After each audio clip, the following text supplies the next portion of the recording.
Okay, this is Tupac headed to Quiet Studio. Hey, yo, Pop!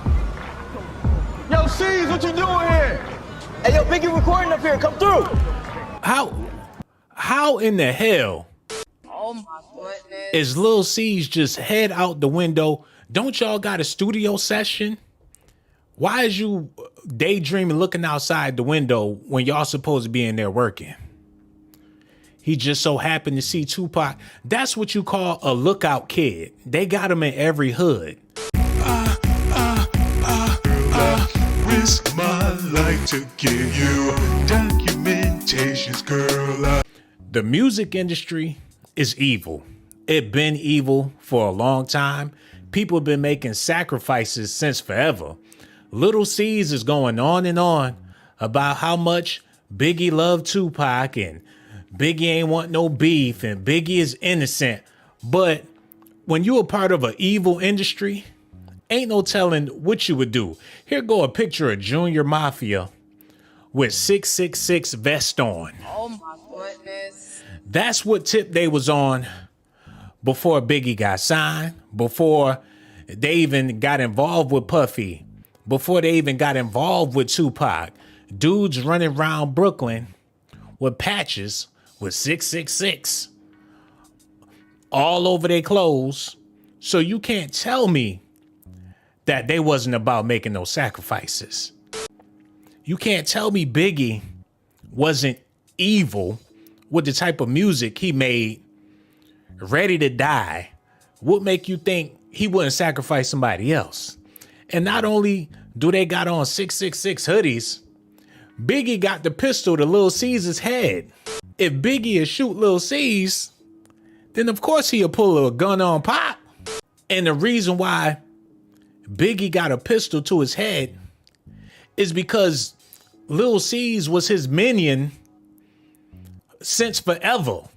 Lil C's dropped out of the 6th grade to go run with Biggie, so he practically raised Lil C's. Lil C's did any and everything Biggie told him to do. Go roll up blunts. He rapping about telling C's what to do. Pass the keys to Lil C's while he roll up trees and massage my knees. When Tupac said that they tried to kill me, all of them was trying to kill me, people think Tupac was being paranoid. And now the technology is catching up, and Lil C's is the last remaining person that witnessed Tupac get shot and witnessed Biggie get shot. And it's a reason why Tupac called out Lil C's on Hit 'Em Up, but Lil C's was the one keeping a lookout for Pac when he came to the studio to let everybody know he's here. It ain't no coincidence we sitting outside smoking weed and we look down and see somebody walking with a bandana. Y'all was on the lookout for Pac, waiting for him to arrive. Okay, this is Tupac headed to Quiet Studio. Hey, yo, Pop! Yo, C's, what you doing here? Hey, yo, Biggie recording up here. Come through. How in the hell Oh, my goodness. is Lil C's just head out the window? Don't y'all got a studio session? Why is you daydreaming looking outside the window when y'all supposed to be in there working? He just so happened to see Tupac. That's what you call a lookout kid. They got him in every hood. Put that little boy on the lookout. He gonna let you know when the feds coming through. He gonna let you know when the ops around. That's what lookout kids do. But now he on every interview talking about, oh, I ain't had nothing to do with that. And people thought Tupac was crazy. People think I just got out of jail. It was like, just because I got shot on the East Coast, I'm like, fuck the East Coast. Yeah, no, no. Half the rappers from the East Coast was there when I got shot. Nobody knew a thing. That's just like you come into the hood and the police ask them what happened, and everybody's like, I don't know. You know they lying. And all I was doing was like, give me my proper etiquette. If Biggie was out here on the West Coast, he was in the studio with me and we homeboys, and he got shot, no, I wouldn't tell him who did it, but he would want, I wouldn't go ride on niggas who did it, but he would want to know who did it.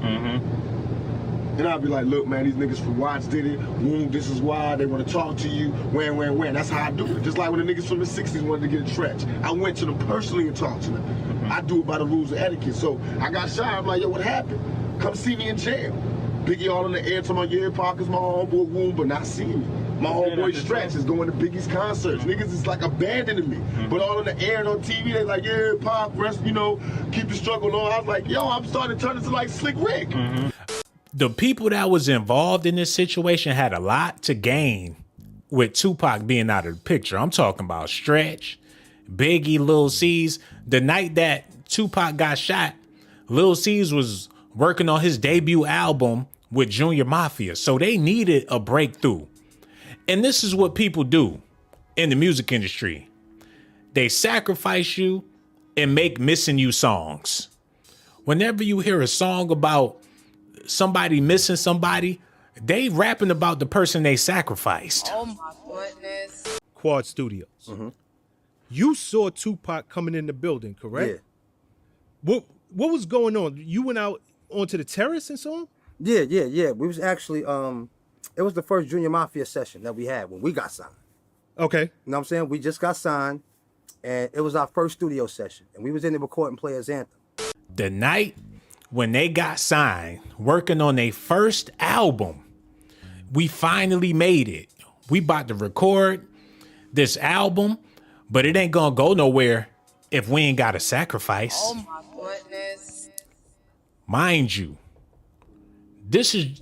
y'all gotta look at these pictures close, because this is Junior Mafia.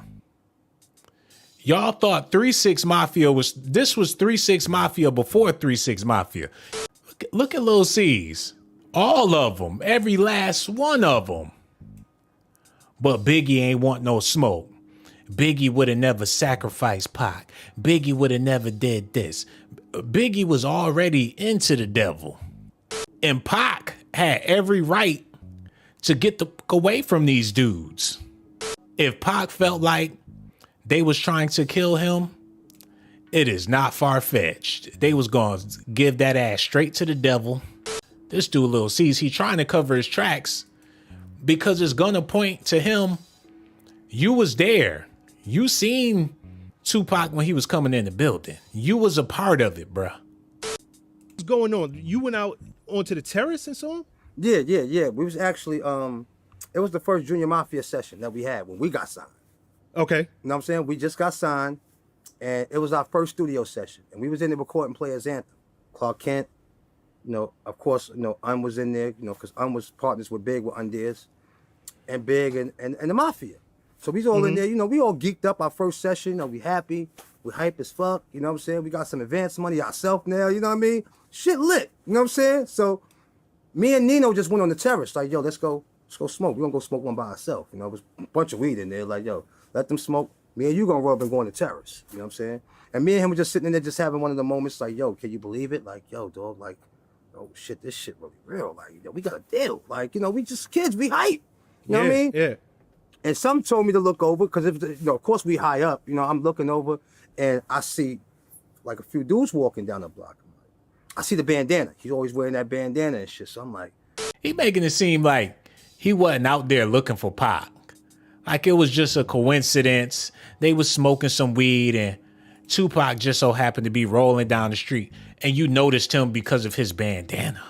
and some told me to look over, because if you know, of course we high up, you know, I'm looking over and I see like a few dudes walking down the block. I see the bandana. He's always wearing that bandana and shit. So I'm like, Yo, let me say this real quick before we continue.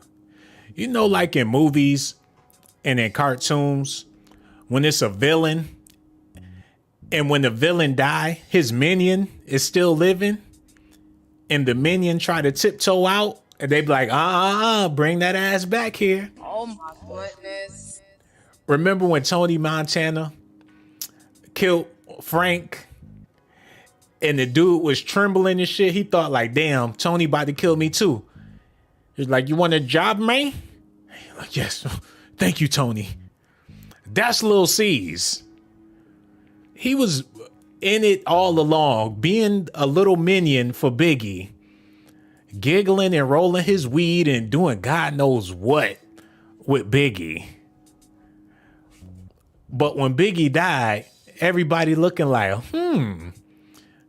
Lil C's still running around here. He can't go to California and feel comfortable. He can't really do nothing and feel comfortable because he know he played a part in two of the most notorious killings in hip hop.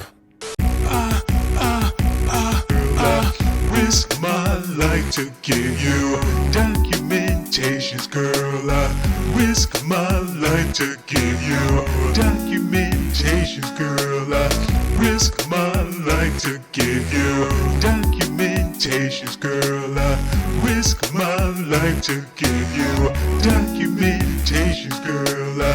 Sean got the jocks. I'm keeping it funky like some socks. Ponytail with the box, and my cell phone look like a box. Try not to get shell shocked when I start busting out the docs. I got secret videotapes of your mom cussing out your pops all over a box of corn pops. This rhythm got your pop